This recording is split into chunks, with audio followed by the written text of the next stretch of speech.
Après la Moldavie, la Mongolie, la Biélorussie et l'Arménie, l'ambassadeur Nyakuyaba est à Helsinki pour présenter ses lettres de créance au président de la République des Finlande.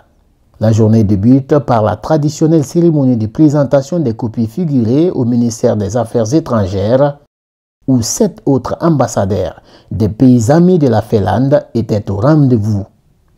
Quelques moments d'entretien avec la chef de la diplomatie finlandaise, puis la délégation est reçue au palais présidentiel. Cette cérémonie s'inscrit dans le cadre de la poursuite de prise de contact avec les différents pays de la juridiction diplomatique. Comme vous le savez, la République de Guinée est ouverte et disposée à mener des collaborations avec tous les pays. C'est la volonté des nouvelles autorités guinéennes, sous le leadership de son Excellence, le général du corps d'armée, Mamadi Doumbouya. C'est ce message que j'ai eu l'honneur de transmettre au président de la République de Finlande, qui a aussi exprimé son souhait de coopérer avec la République de Guinée.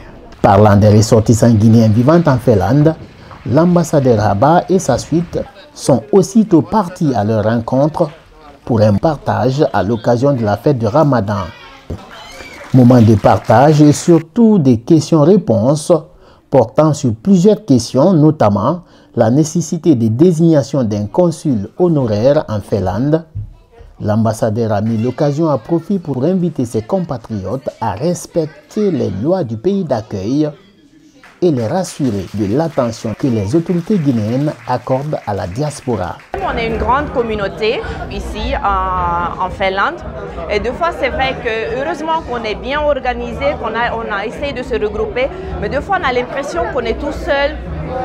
Donc là, le fait que l'ambassadeur est venu et des représentants de Moscou sont venus, on a l'impression d'être reconnus.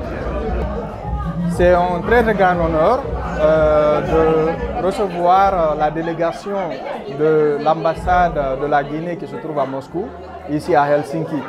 Donc ça dit beaucoup pour la communauté guinéenne qui se trouve ici.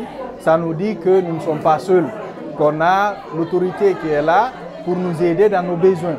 Après la cérémonie de présentation des lettres de créance, les tête-à-tête se sont poursuivis à la direction du département Afrique des Affaires étrangères pour l'identification de quelques pistes de coopération entre la Guinée et la Finlande. Occupant la place du pays le plus heureux au monde, selon le dernier rapport des Nations Unies sur l'indice de développement durable, la Finlande est surtout connue pour son exploit dans l'industrie du marque d'appareils téléphoniques, le transport maritime et le développement des activités portuaires.